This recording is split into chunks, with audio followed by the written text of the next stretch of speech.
siguro alam ng The Voice kung gaano kalakas ang mga Filipino sa social media, made in tawag ng tanghalan. And actually, she's very beautiful even then, nung batang-bata pa siya. I don't know if he will keep the name.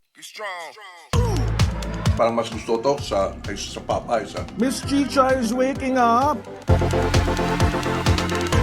ABS-CBN somehow has maintained that stature. Tinanong ko sa kanya, may multo ba rito?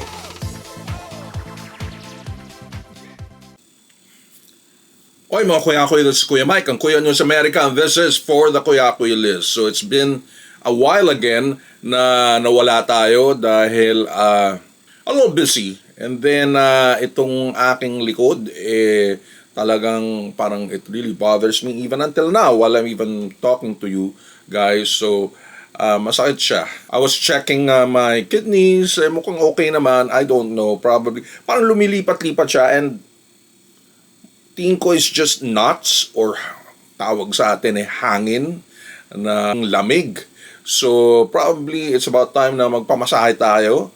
And at the same time, parang a little bit na naging concern natin dahil nga yung nangyari kay Dr. Willie Ong. Alam naman natin na may cancer, health specialist, pero nagkaroon ng cancer. And it was really very unfortunate kay Dr. Willie Ong. I hope he'd be able to get out of this. It's going to be a bit difficult, but I know kayang-kaya yan ng technology, ng medisina, and all the assistance and prayers na binibigay kay Dr. Willie Ong. He is still a lucky individual dahil andun ang suporta. Alam natin how prayers can work. When he related to us yung kanyang kwento kung paano nagsimula or paano niya nalaman na nagkaroon siya ng cancer, sabi nga niya is it's between the gulugod and yung kanyang lungs, and it all started yung sa mga back pains, sa back aches, and in fact kumuha na nga siya ng kanyang lazy boy para makatulog. So far naman nakakatulog pa naman ako na nakahiga na maayos naman, pero it is bothering me and even until now. In fact, while even working yesterday, hirap ako. So, any case, hopefully I get to see my doctor this coming week and malaman natin kung ano mangyari. Hopefully it's just really lamig and just matter of konting hagod na masahe, di ba? Oh, by the way, it's almost a month na lang towards the election here in the United States. So, sa mga Pilipino na pro-Kamala, let's do it. Pro-Kamala, again, tignan nyo po yung mga shirts natin dyan sa Etsy and of course dun sa Shopify through the Kuya-Kuya Life. So, Google nyo lang po yan. The Kuya-Kuya Life, Shopify, or the Kuya-Kuya Life, Etsy. Andyan mga shirts natin, mga hats natin, mga mugs natin, and of course, yung mga pins natin.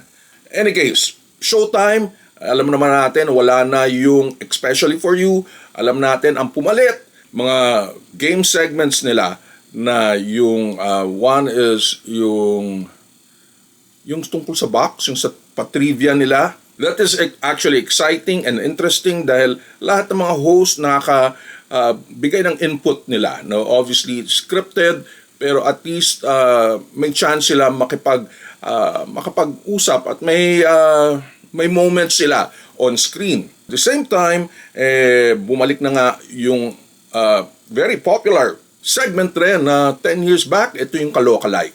So wala na nga yung especially for you. So Kaloka-like Phase 4. So pag-usapan pa natin yan in the next vlog natin. At the same time, wala si Meme this week dahil nandun na ngayon sa America right now. So I'm hoping she would be back within this week as well.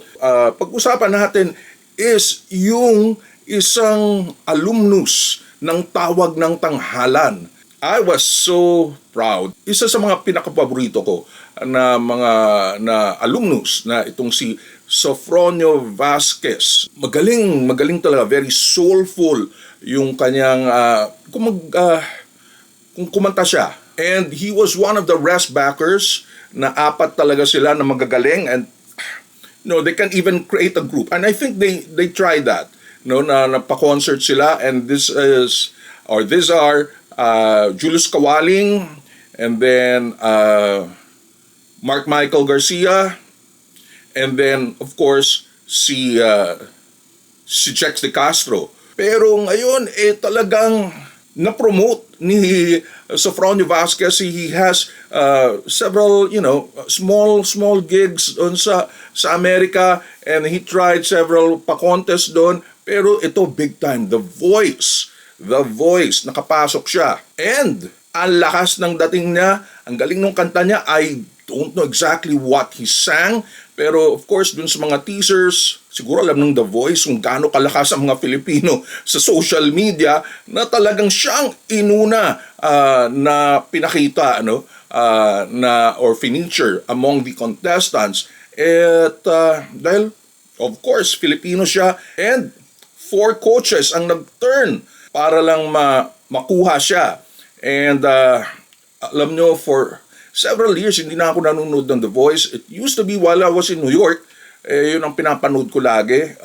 Pero this time parang hindi na ako nakakapanood. Parang nawala na, nag-wane na yung popularity interest sa akin. So probably this time around, kung nandyan si Sofronio Vasquez na again talagang made in tawag ng tanghalan, papanoorin talaga natin at susubaybayan. So lahat andun si Snoop Dogg as coach, nandun si Reba McEntire na alam natin country, tapos si Snoop Dogg rap, tapos nandun naman si Gwen Stefani kasama, and then si Michael Bublé na taga Canada, and alam naman natin na ilang beses na pumunta yan sa Pilipinas, and in fact nagsabi siya ng salamat na nagalog siya. I think that was a good choice din na kunin si Michael Bublé, dahil parang in terms of yung datingan, in terms of yung mga renditions ni Sofronio, parang nandun na rin yung style. Although crooning si Michael Bublé, alam rin naman ni Michael Bublé yung paano i-package itong si Sofronio Vasquez as an artist. So this is just not pagalingan ng boses. This is really for possible maging artist bilang singer si Sofronio Vasquez. Alam naman natin si Apple the App, while he was a coach sa The Voice Philippines, nakuha niya itong yung ngayon featured female singer sa Black Eyed Peas na si Jessica Reynoso. I don't know anong tawag ngayon kay Jessica Reynoso.